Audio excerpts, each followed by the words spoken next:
الحمد للہ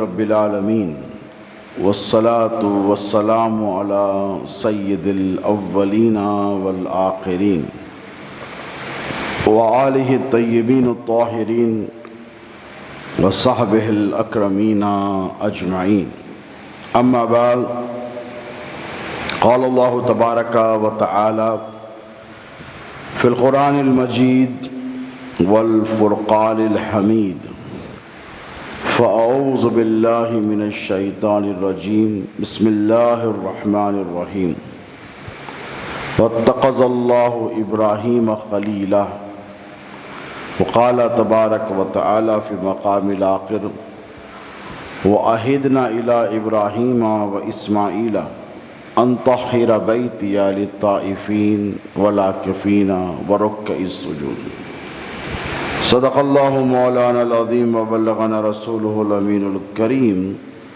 ونحن علی ذلک لمن الشاہدین والشاکرین والحمد للہ رب العالمین۔ محترم و مکرم برادران ملت اسلامیہ، اللہ رب تبارک و تعالیٰ کے نزدیک سب سے زیادہ مکرم اور محبوب ترین ایام یعنی دنوں سے آپ اور ہم گزر رہے ہیں۔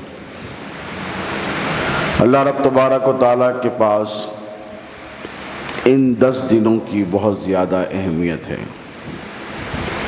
جو عشرہ ذی الحجہ پر محیط ہے، یعنی ذی الحجہ کے پہلے 10 دن۔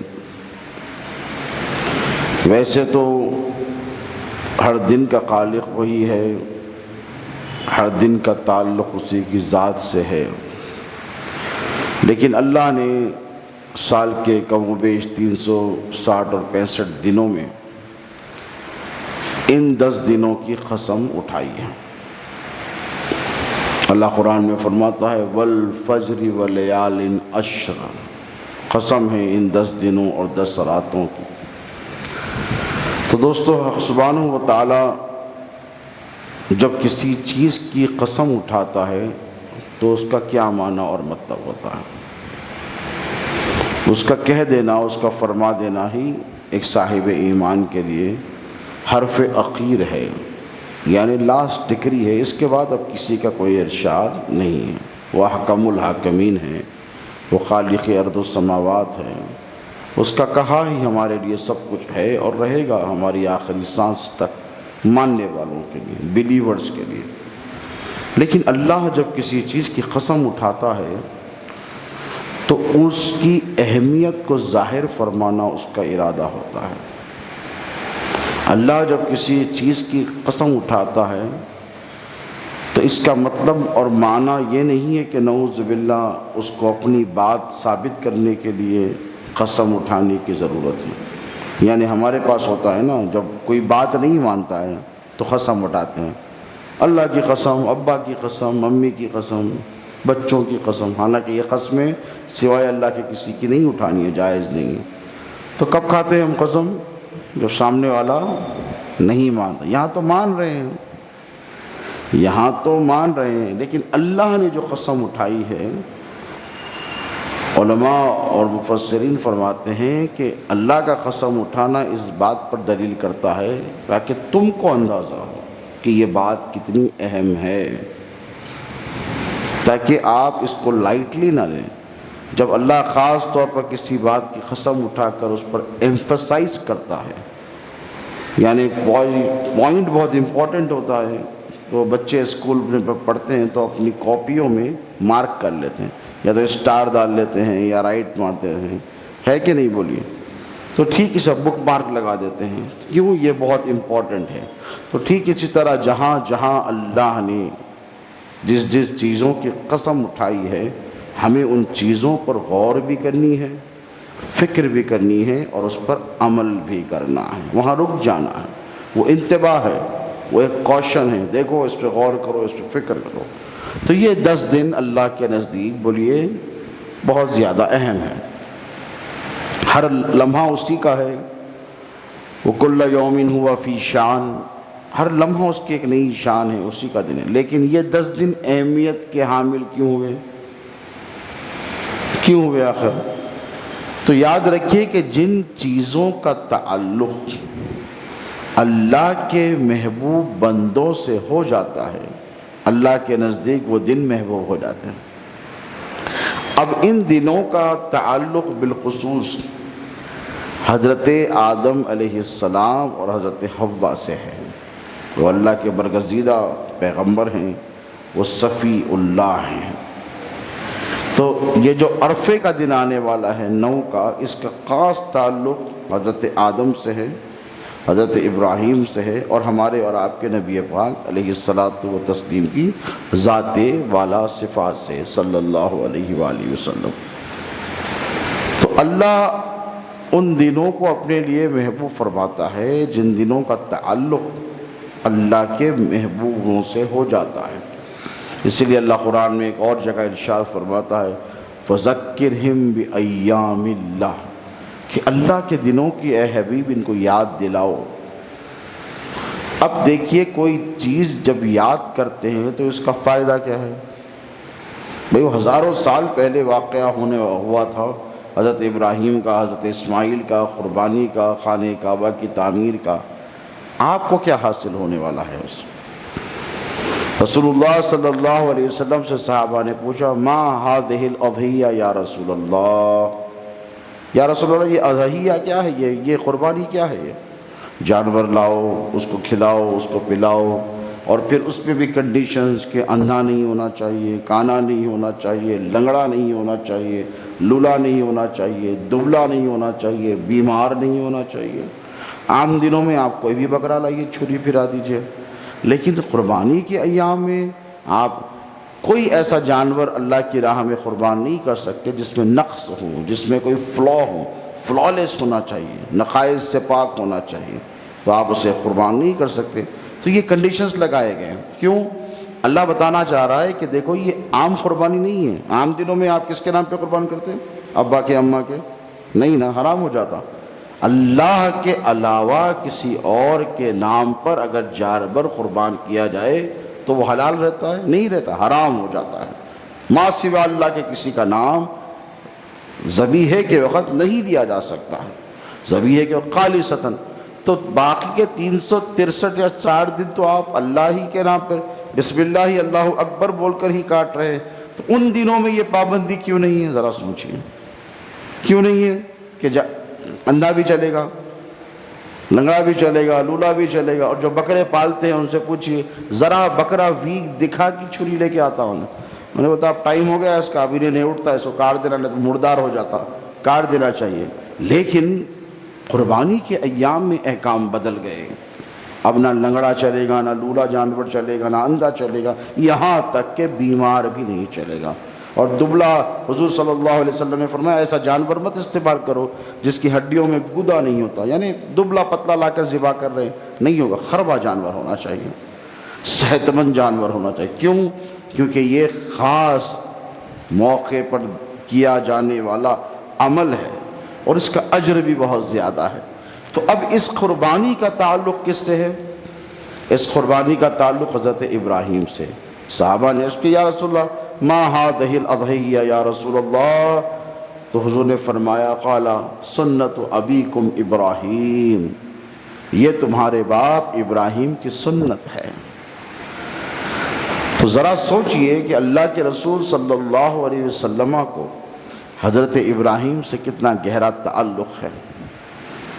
حالانکہ یہ امت مصطفی کہلاتی ہے، امت محمدی کہلاتی ہے، ملت اسلامیہ کہلاتی ہے، لیکن حضور نے اس ملت کو ملت ابیکم ابراہیم بھی فرمایا۔ یہ ملت کوئی نئی ملت نہیں ہے، یہ ابراہیم ہی کی ملت کی کنٹینیوٹی ہے، چہ جائے کہ اس میں میری نبوت اور میری رسالت ہے۔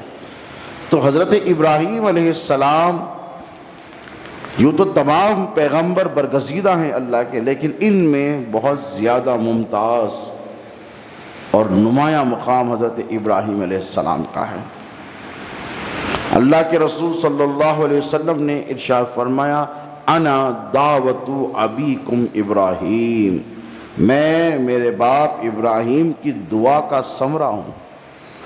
اگر کسی کے پاس بچہ ہو تو وہ کہے کہ دیکھیے کتنا پیارا بچہ ہے آپ کا، کتنا ماشاءاللہ ذہین ہے، خوبصورت ہے، اخلاق ہے، اخلاص ہے، تعلیم ہے، سب کچھ ہے، تو اگر کوئی نیک متقی پرہیزگار آدمی ہوگا تو اسے یاد آ جائے گا کہ یہ میرے باپ کی دعا کا اثر ہے صاحب، ورنہ میں تو اس قابل نہیں تھا کہ اتنی اچھی اولاد ملتی، یہ میری اماں کی دعا ہے، بولتے نہیں، یہ میرے بابا کی دعا ہے۔ تو حضور نے کیا فرمایا جب اپنے محاسن، اپنے کمالات، حضور کیا فرماتے ہیں حضرت ابو بکر سے کہ اے ابو بکر، میری حقیقت کو میرے رب کے سوا کسی نے نہیں پہچانا، کسی نے نہیں جانا، نہ تو نے جانا نہ کسی نے جانا، جو جبرائیل فرشتہ کلام الہی لے کر آتا ہے اسے بھی نہیں معلوم کہ میری حقیقت کیا ہے، رب کے سوا کسی نے نہیں جانا۔ تو وہ آقا نامدار علیہ السلام ارشاد فرماتے ہیں کہ میں میرے جد اعلیٰ ابراہیم کی دعا کا ثمرہ ہوں۔ اللہ اکبر، ذرا سوچئے کہ جس کی دعا سے رسول اللہ ہم کو ملے ہیں، جن کی دعا سے خاتم النبیین ہم کو ملے ہیں، جن کی دعا سے سید الاولین والآخرین ہمیں ملے ہیں، جن کی دعا سے رحمت للعالمین ہم کو ملے ہیں، ان کی دعا کا اور پھر ان کا مقام و مرتبہ کیا ہوگا، اس پر ہمیں غور و فکر کرنا ہے۔ اب یہ ہر سال جو عید الاضحیٰ ہے، اور عید الاضحیٰ کے موقع پر حالانکہ قربانی ہمارے اور آپ کے نبی کی بھی سنت ہے، حضور نے بھی کی ہے، لیکن حضور نے کیا فرمایا، چونکہ ابراہیم نے کی تھی اس لیے میں بھی کر رہا ہوں، اور امت پر لازم ہے، واجب ہے، فرض ہے۔ اور حاجی کا تو حج اس وقت تک مکمل نہیں ہوتا جب تک کہ قربانی نہیں ہوتی، اس وقت تک وہ احرام نہیں کھول سکتا جب تک کہ اسے کنفرمیشن نہیں دیا جائے کہ ہاں بھائی آپ کے نام کی قربانی ہو گئی ہے، اب آپ کا حج مکمل ہوا ہے۔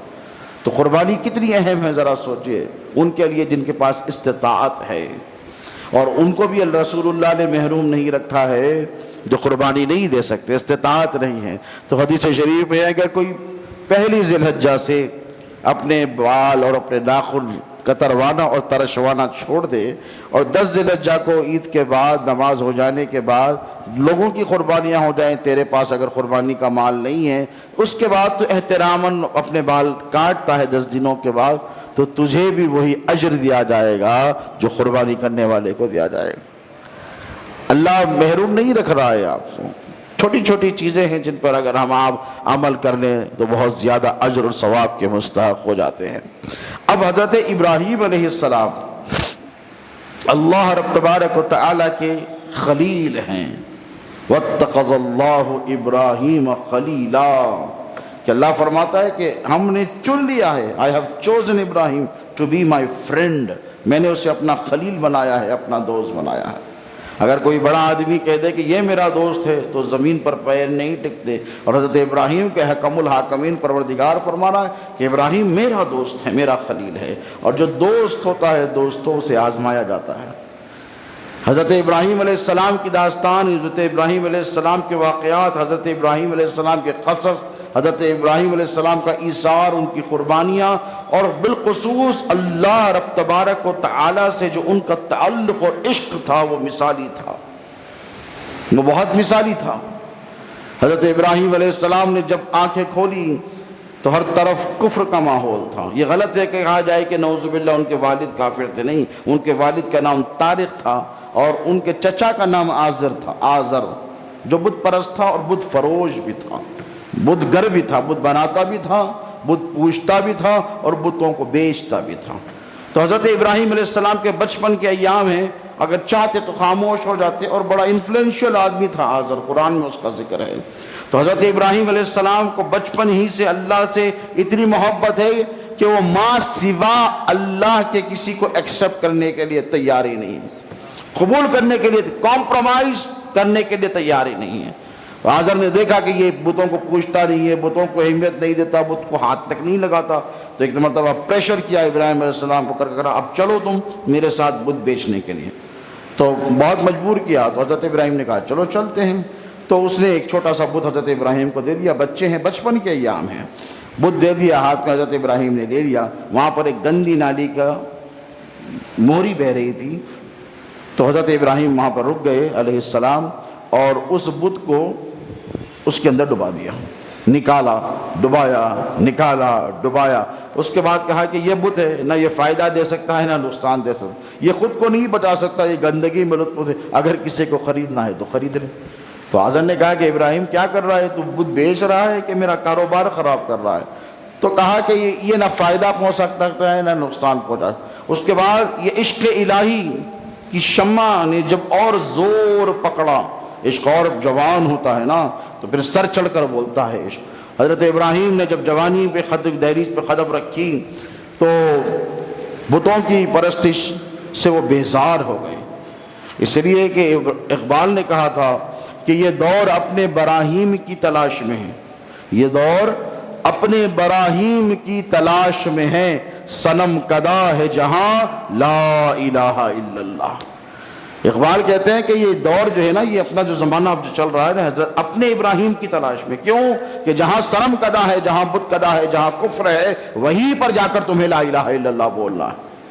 ڈرنا گھبرانا نہیں ہے، یہ مومن کا شیوا قطعی طور پر نہیں ہے۔ حضرت ابراہیم علیہ السلام گئے، دیکھا اوکاس کا میلہ ہے، سب میلے میں گئے، کہا تم بھی چلو، کہا میں نہیں چلتا، میری طبیعت ٹھیک نہیں ہے، میرا جی نہیں چاہتا۔ سارے بتوں کو اپنے ہاتھوں سے توڑ دیا، کوہرام مچ گیا، اور ایک کلہاڑا لیا، بڑے بت کے ہاتھ میں رکھ دیا، اور جب یہ رکھ دیا بڑے بت کے ہاتھ میں کلہاڑا، تو جب یہ لوٹ کر آئے تو انہوں نے دیکھا کہ سارے بت پاش پاش زمین پر پڑے ہیں۔ سب آ کر کہنے لگے ابراہیم کے سوا کوئی نہیں کر سکتا۔ دیکھو کافر بھی ان کے ایمان کی گواہی دے رہے ہیں، ایمان ہو تو ایسا ہو۔ آج مسئلہ یہ ہے کہ ہمارے لوگ ہی ہمارے ایمان کی گواہی، ارے بے ایمان ہے، اوپر سے داڑھی اندر سے چور، فلاں فلاں، یہ معاملہ۔ وہاں ابراہیم کے سامنے سارے بت پرست ہیں، سارے مشرک اور کافر ہیں، وہ کہہ رہے ابراہیم کے سوا یہ کام کوئی نہیں کر سکتا۔ کیوں؟ اس لیے کہ وہ اپنے رب کے سوا کسی کو مانتا ہی نہیں، کسی کو جانتا ہی نہیں ہے، کسی کو پہچانتا ہی نہیں، اسی نے کیا ہوگا۔ وہ سارے مل کر آئے، اب جب سارے مل کر آئے تو تیش اور غصے میں آئے، آگ بگولا ہو کر آئے۔ جب ابراہیم علیہ السلام کے پاس آئے، آ کر کہا کہ تم نے کیا، تو کہا مجھ سے کیا پوچھتے ہو، اس سے پوچھو جو ان کا بڑا ہے۔ تو وہ پریشان ہو کر کہنے لگے ابراہیم کیسی بات کرے، بار بار وہی بات کی، یہ منطق تھی حضرت ابراہیم۔ کہا اس سے پوچھو، جاؤ اس سے پوچھو۔ تو ان میں کا جو سب سے بڑا تھا اس نے کہا کیسی بات کرتے ہو ابراہیم، یہ بت کیا بولتا ہے؟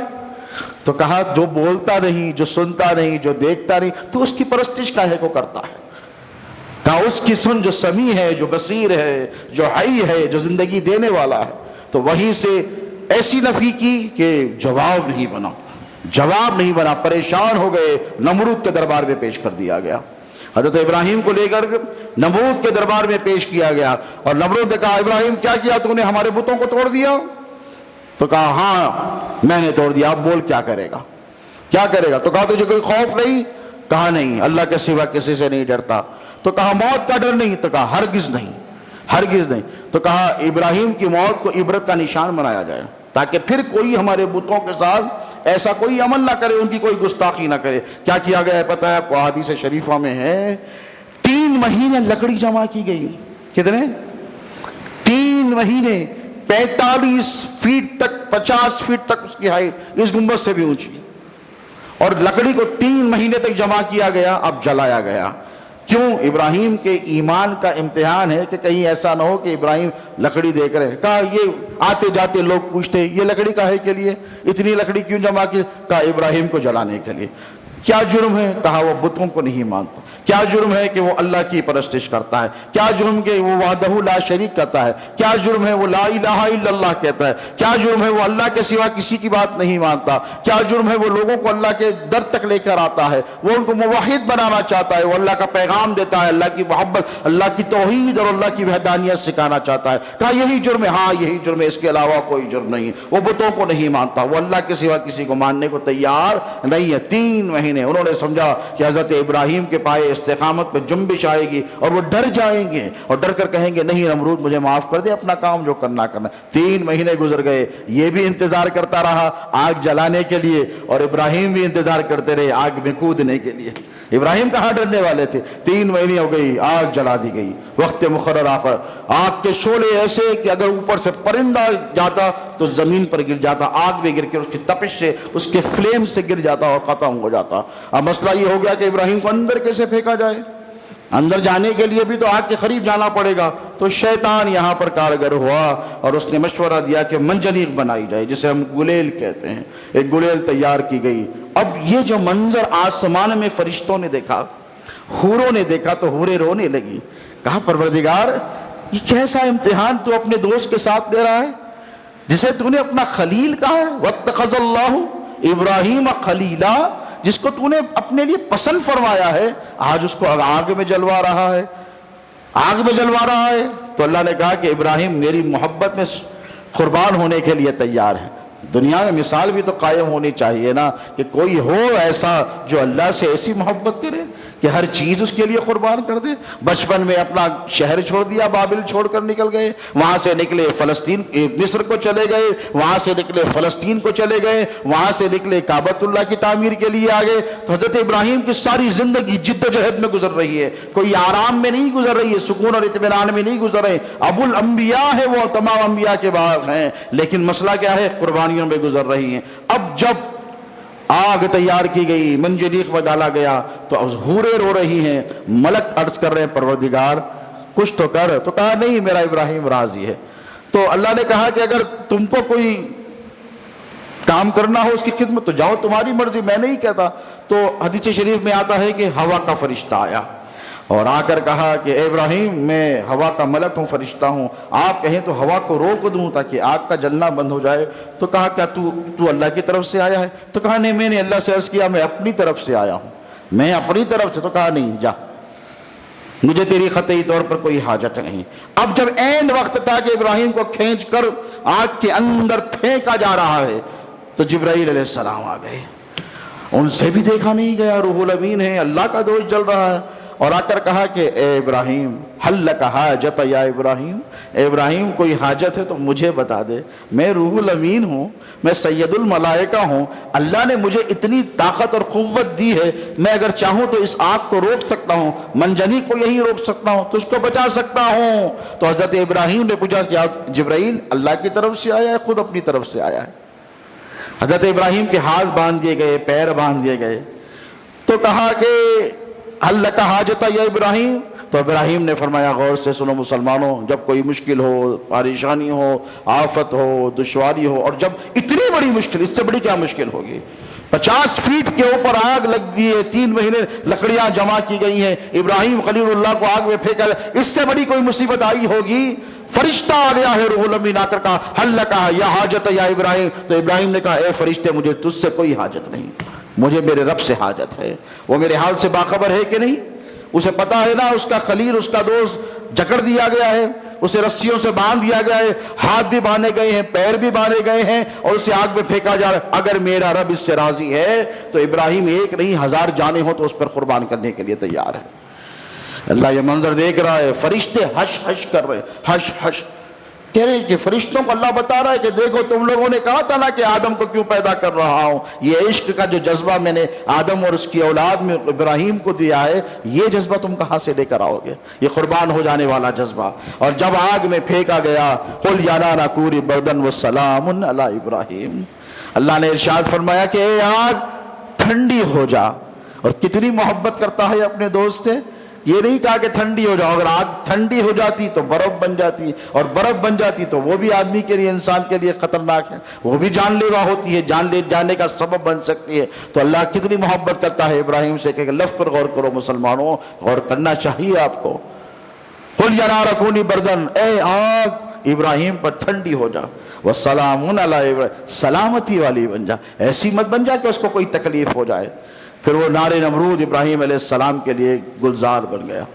اقبال نے کہا تھا آج بھی ہو جو براہیم سا ایما پیدا، آگ کر سکتی ہے انداز گلستاں پیدا، آگ کر سکتی ہے انداز گلستاں پیدا. تو یہ سنت ابراہیم علیہ السلام کو ہمارے اور آپ کے نبی پاک علیہ الصلوۃ والتسلیم نے جو جاری رکھا، اس کے پیچھے وجہ کیا ہے؟ صرف گوشت ہے، صرف 3 دن کھا لینا ہے، بکرے لانا اور جانور لانا قربان کا نہیں دوستو. اس کے پیچھے ایک حقیقت ہے جسے ہمیں تلاش کرنا ہے. اس کے پیچھے ایک پس منظر ہے، ایک بیک گراؤنڈ ہے جس کی ہمیں جستجو کرنی ہے۔ وہ بیک گراؤنڈ اور پس منظر کیا ہے؟ وہ عشق الہی ہے جس کو ہم نے فراموش کر دیا ہے۔ وہ اللہ رب تبارک و تعالیٰ سے ایک بندے کا تعلق ہے جس کو ہم نے فراموش کر دیا ہے۔ حق سبحانہ و تعالیٰ سے وہ اٹوٹ رشتہ جو ایک بندے کا اپنے رب کے ساتھ ہونا چاہیے، وہ سکھاتا ہے ابراہیم علیہ السلام کا عشق، جسے حضور نے کنٹینیوٹی عطا فرمائی ہے۔ حالانکہ صحابہ کرام ایک مرتبہ بیٹھے ہیں، کسی نے کہا کہ آدم صفی اللہ ہے، نوح نجی اللہ ہے، ابراہیم خلیل اللہ ہے، اسماعیل ذبیح اللہ ہے، داؤد خلیفۃ اللہ ہے، موسیٰ کلیم اللہ ہے، اور عیسیٰ روح اللہ ہے، فلاں فلاں۔ حضور آئے اور ناگوار گزرا اور کہا وانا حبیب اللہ، میں اللہ کا حبیب ہوں۔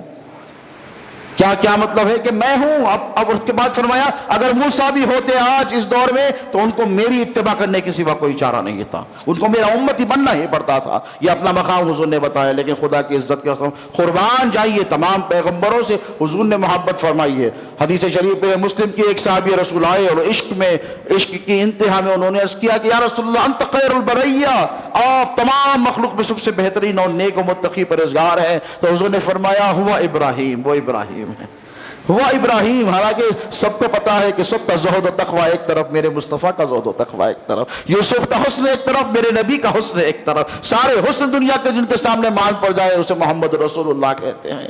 سارے انبیاء کا علم ایک طرف، میرے مصطفیٰ جان رحمت کا علم ایک طرف۔ سارے انبیاء کی قربانیاں ایک طرف، میرے نبی رحمت صلی اللہ علیہ وسلم کی قربانی ایک طرف۔ سب کا زہد، سب کا تقوی، سب کا ایثار ایک طرف، اور ساری امتیں ایک طرف، مصطفیٰ جان رحمت کی امت ایک طرف۔ پھر بھی میرے نبی کا یہ ایثار ہے کہ آقا علیہ الصلوۃ والسلام فرماتے ہیں وہ ابراہیم ہے جن کو اس بارے میں تو خیر البریہ کا سرکار سے عرض کیا کہ یا رسول اللہ انت خیر الناس، آپ خیر الناس ہے، سب سے بہتر ہے لوگوں میں۔ تو فرمایا ہوا ابراہیم ایضا، وہ بھی ابراہیم ہے سب سے بہتر۔ یہ حضور کا ایثار تھا، یہ تواضع تھی میرے رسول اللہ صلی اللہ علیہ وسلم۔ کہا کہ یا رسول اللہ انت عابد الناس، آپ سب سے زیادہ عبادت کرنے والے ہیں۔ تو فرمایا وہ تو داؤد ہے سب سے زیادہ عبادت کرنے والے۔ تو حضور پاک علیہ الصلوۃ والتسلیم کو کتنی محبت ہوگی حضرت ابراہیم علیہ السلام سے، ذرا سوچئے۔ کیا فرمایا انا دعوت ابیکم ابراہیم، میں میرے باپ ابراہیم کی دعا کا ثمرہ ہوں۔ تو حضرت ابراہیم علیہ السلام کی زندگی میں جو سب سے نمایاں چیز نظر آتی ہے وہ کیا ہے بولیے؟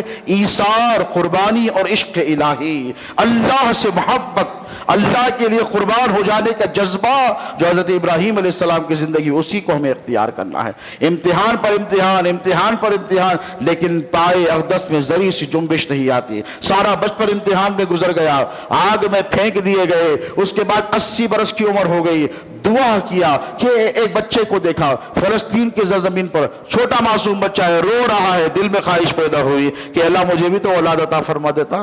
اب بیوی ضعیف ہو گئی ہے، ادھر حضرت ہاجرہ سے نکاح ہوا ہے، دل میں تمنا کی ربی حب لی من الصالحین، اے اللہ کوئی صالح اولاد ہو تو مجھے بھی تو عطا فرما دے، میں بھی تو تیرا خلیل ہوں، میں بھی تو تیرا دوست ہوں۔ اللہ نے عطا فرما دی۔ اس کے بعد فرشتوں میں غل ہوا کہ اے اللہ تیرا دوست ہے نا، اب تیرا دوست ہے تو تیرا ہی ہونا چاہیے، تیرے سوا کسی کا نہیں ہونا چاہیے۔ ہمارے یہاں مزاج ہوتا ہے نا کہ اگر آپ کا کوئی خاص دوست ہو، بہت جگری ہو، بہت عزیز ہو، وہ دوسروں سے زیادہ گھل ملنے لگے تو آپ کو تکلیف ہوتی ہے۔ کہا یار تو میرا دوست ہے، اس کے ساتھ کیوں بیٹھتا ہے، اس کے ساتھ زیادہ وقت گزارا ہے، تجھے چاہیے میرے ساتھ رہے، یار میرا ہے تو میرے ساتھ ہونا چاہیے، دوست میرا ہے تو میرے ساتھ ہی۔ جو بیسٹ فرینڈز ہوتے ہیں وہ بولنے کی ضرورت نہیں ہوتی، وہ ہمیشہ ساتھ ساتھ نظر آتے ہیں۔ گھر سے نکلیں گے تو ساتھ ساتھ، شاپنگ کو جائیں گے تو ساتھ، مسجد کو آئیں گے تو ساتھ، کالج اسکول میں ساتھ رہیں گے، جاب بھی ساتھ کرتے ہیں، ہمیشہ ساتھ ساتھ نظر آتے ہیں۔ تو لوگ بولتے ہیں ارے یار ہمیشہ ساتھ ساتھ رہتے، الگ نہیں رہتے۔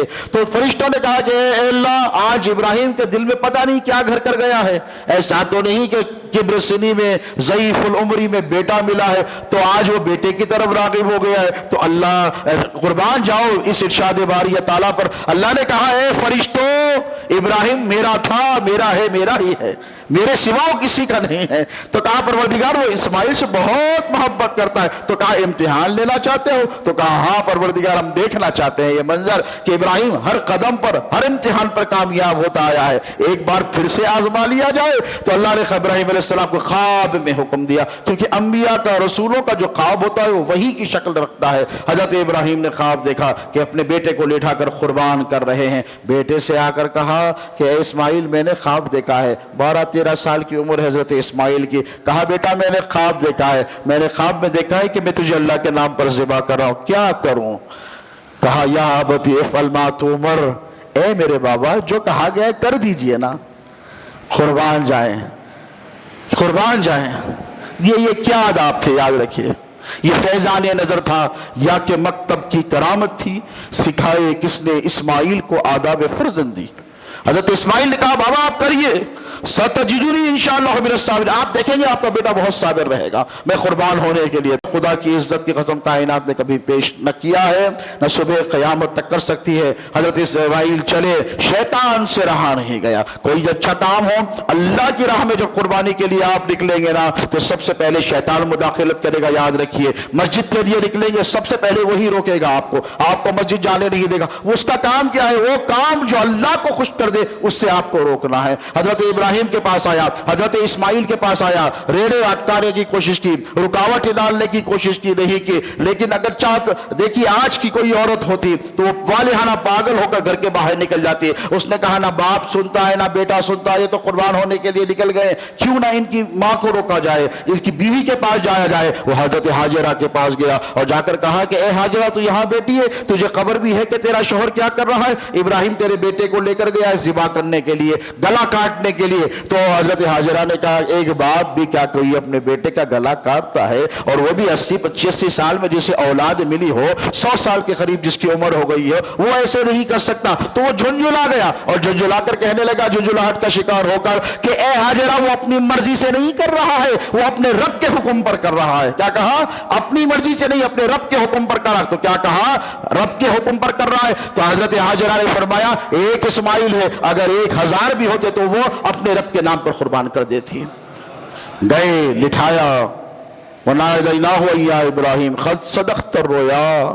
وہ منظر ذرا دیکھیے کہ اللہ جس پر ناز کر رہا ہے اسے حضرت ابراہیم کہتے ہیں، اسے عزت ابراہیم کہتے ہیں. کہا ابراہیم تو نے تو اپنا خواب پورا کر دیا، تو نے تو اپنا خواب پورا کر. اِنَّا كَذَلِكَ نَجْزِي الْمُحْسِنِينَ، بے شک تو محسنین میں سے، احسان کرنے والوں میں تو ہمارے دوستوں میں سے ہے. تو دوستو یہ ساری باتیں آپ کو سنانے کا پس منظر کا مقصد قرآن کا بھی یہی ہے، حدیث کا بھی یہی ہے، علماء کا بھی یہی ہے کہ اپنے دل میں ما سوا اللہ کے ساری محبتوں کو نکال دو. اس کی محبت ہے تو ساری محبتیں ہیں، اور اس کی محبت نہیں تو ساری محبتیں بیکار ہیں. اگر اللہ کی محبت ہے تو رسول اللہ کی اتباع ہے، اگر رسول اللہ کی اتباع ہے تو رسول اللہ سے محبت ہے، رسول اللہ کے چاہنے والوں سے محبت ہے تو پھر ان کی اتباع ہے، تو پھر آپ کی کامیابیاں ہیں. یہ ازہیہ کیا ہے؟ یہ سنت ابیکم ابراہیم ہے. جب آپ چھری چلائے نا جانور کے اوپر تو یاد رکھے کہ یہ قربانی کس کا شیوا ہے، یہ کس نے دی ہے، یہ کیوں دی ہے، اس کا پس منظر کیا ہے، ہماری زندگیوں میں تبدیلی کیسی آنی چاہیے، اور اللہ تبارک و تعالیٰ سے ایک بندے کا تعلق کیسا ہونا چاہیے، کیسے جڑ کر رہنا چاہیے. ہمیں پتہ بھی نہیں ہے، ہمیں خبر بھی نہیں کہ ہمارا پروردگار ہم سے ناراض بیٹھا ہوا ہے، آپ کو فکر بھی نہیں ہے. کوشش کرتے رہیں، اپنے اعمال کا محاسبہ کریں، یاد کریں کہ ہم نے کہاں کس کو تکلیف دے دی ہے، کہاں کس کو دھوکہ دے دیا ہے، کہاں ہم سے غلطی ہو گئی ہے. ماں باپ کے حوالے سے یاد کریں، اولاد کے حوالے سے، پڑوسی کے حوالے سے. پتہ نہیں کس کو آپ ناراض کر بیٹھے ہیں، آپ سمجھ رہے ہیں کہ وہ ناراض ہے، اس کی ناراضگی میں اگر اللہ ناراض ہو جائے تو پتہ ہی ہے ہم کہاں جائیں گے، کس کے دروازے پر جائیں گے. تو استغفار کو لازم کریں، اور یاد رکھیں یہ جو 10 ایام ہیں، 10 دن میں ذمہ داری سے کہہ رہا ہوں، 10 دن یہ بہت اہم ہیں. یکم ذی الحجہ سے لے کے 10 ذی الحجہ تک یہ دن گوانے والے نہیں ہیں، یہ دن بیکار کرنے والے نہیں ہیں، یہ مغفرت کا مجدہ سنانے والے دن ہیں. اور ایک ایک عمل یاد رکھیے، حدیث پاک کی روح سے کہہ رہا ہوں، اللہ کے رسول صلی اللہ علیہ وسلم فرماتے کہ کوئی عمل کسی اور دنوں میں کیا جانے والا کوئی بھی عمل اللہ کے نزدیک اتنا محبوب نہیں ہے جتنا ان 10 دنوں میں کیا جانے والا ہے. اگر آپ صدقات کرتے ہیں تو بڑھا دیجئے صدقے، اگر آپ خیرات کرتے ہیں تو بڑھا دیجئے خیرات، اگر آپ بھوکوں کو کھانا 10 کو کھلاتے 100 کو کھلائیے. اگر آپ اچھے اخلاق والے ہیں تو ان دنوں میں اور اچھے اخلاق والے بن جائیے. اگر آپ 5 وقت کی نماز پڑھنے والے ہیں تو تہجد بھی پڑھیے، اشراق بھی پڑھیے، چارج بھی پڑھیے، اوابین بھی پڑھیے. اگر آپ بہت زیادہ قرآن پڑھنے والے ہیں اور زیادہ قرآن پڑھیے. اگر 1 پڑھتے ہیں 3 پڑھنے کی کوشش کیجیے. یعنی ہر عمل کو آپ کو ان دنوں میں انکریز کرنا ہے، ڈیکریز نہیں کرنا ہے. 3 4 دن منڈیوں میں جا کر بکرے کی تلاش میں نہیں رہنا ہے. اچھا دکھا خربا دکھا لایا رکھ لیا بس ہو گیا کام. 3 راتیں خراب ہو رہی ہیں. یہ راتیں برباد کرنے کی نہیں ہے دوستو. میں نے تقریر کے اوائل میں آغاز میں کہا تھا، اللہ کہتا ہے والفجر ولیال عشر، اللہ فرماتا ہے میں قسم اٹھاتا ہوں ان دنوں کی، اللہ کہہ رہا ہے میں قسم اٹھا رہا ہوں اس 10 دنوں کی اور ان 10 راتوں کی، ایمفیسائز کر کر اللہ آپ کو یہ بتا رہا ہے کہ ان دنوں کو عام دنوں کی طرح مت سمجھو، استغفار کرو، اپنے روٹے ہوئے رب کو منانے کی کوشش کرو، جب اپنے لیے دعائیں ہو جائیں نا تو اپنے رشتہ داروں کے لیے دعائیں کرو۔ اگر کوئی غیاب میں کوئی مسلمان کے لیے دعا کرتا ہے تو کیا ہے آپ کو پتا ہے؟ اللہم اغفر لجمیع المؤمنین والمؤمنات والمسلمین والمسلمات۔ ایک صحابی رسول پڑھ رہے تھے تو حدیث شریف کا مفہوم ہے، رسول اللہ صلی اللہ علیہ وسلم نے فرمایا کہ جب تو کسی اپنے بھائی کے غیاب میں اس کے لیے دعا کرتا ہے تو اللہ ایک فرشتے کو مقرر کرتا ہے جو آمین کہتا ہے اور کہتا ہے وَكَذَلِكَ، تیرے لیے بھی ایسا ہی ہے، تیرے لیے تو اپنے لیے دعائیں ہو جائیں تو اپنا مصلہ لپٹ کر مت رکھو، قوم کے لیے دعا کرو، ملت کے لیے دعا کرو، اسلام کے ہر ایک ماننے والے کی دعا کرو، غزہ کے مسلمانوں کے لیے دعا کرو، فلسطین کے مسلمانوں کے لیے دعا کرو، اور یاد رکھو دعاؤں کے سلسلے کو مت روکو، پتہ نہیں تم کو خبر بھی نہیں ہے، قیامت میں جب انسان ایک نور کا نیکیوں کا پہاڑ دیکھے گا، حدیث شریف میں آتا ہے وہ کہے گا اے اللہ یہ کیا ہے، میں نے تو اتنا بھیجا نہیں تھا نا، نہ اتنی نمازیں تھی، نہ اتنے روزے تھے، نہ اتنا حج تھا، نہ اتنی خیرات تھی، نہ اتنے صدقات تھے، میرے پاس تو کچھ بھی نہیں تھا، یہ نیکیوں کا پہاڑ کس کا ہے؟ تو اللہ فرمائے گا اے بندے تیرا ہے۔ تو فرشتہ آ کر کہے گا تو جو زندگی بھر دعائیں کرتا تھا نا، جو تیری دعائیں دنیا میں قبول نہیں ہوئی تھی، اللہ نے اس کا اجر آخرت میں تیرے لیے اٹھا کر رکھا ہے۔ تو اپنی دعا کو ہیچ مت سمجھو، تو وہ بندہ کہے گا کاش میری کوئی دعا دنیا میں قبول ہوئی نہیں ہوتی، مجھے اتنا بڑا اجر و ثواب ملتا۔ آپ کیا سمجھتے ہیں دعائیں ہیچ جاتی ہیں؟ ہم فلسطین کے لیے دعا کر رہے ہیں، ہم غزہ کے لیے دعا کر رہے ہیں، ہماری دعائیں رائے گاہ نہیں جا رہی ہے دوستو، ہماری دعائیں نیکیوں کی اور اجر کے شکل میں اللہ رب تبارک و تعالیٰ کی بارگاہ میں جمع ہو رہی ہے۔ دعا کریں، الدعاء مخ العبادہ ہے، دعا عبادت کا مغز ہے، دعا اللہ کے در پر بندے کو ہمیشہ بٹھائے رکھنے والی چیز شے کا نام ہے۔ دعا کبھی بندے کو اللہ سے دور ہونے نہیں دیتی۔ اپنی زبانوں پر دعاؤں کو جاری رکھے، زبان کو، ذہن کو، دل کو، خیالات کو پاک رکھے، اور حضرت ابراہیم علیہ السلام کے اسوہ مبارکہ پر عمل کرنے کی کوشش کرے۔ اللہ رب تبارک و تعالیٰ سے دعا ہے کہ کہنے سننے سے زیادہ مجھے اور آپ سب کو عمل کرنے کی توفیق عطا فرمائے۔ حق سبحانہ و تعالیٰ سے دعا ہے کہ پروردگار کہنے سننے سمجھنے میں کوئی غلطی سرزد ہوئی ہو تو اپنے فضل سے، اپنے کرم سے ہمیں معاف فرما۔ اے باری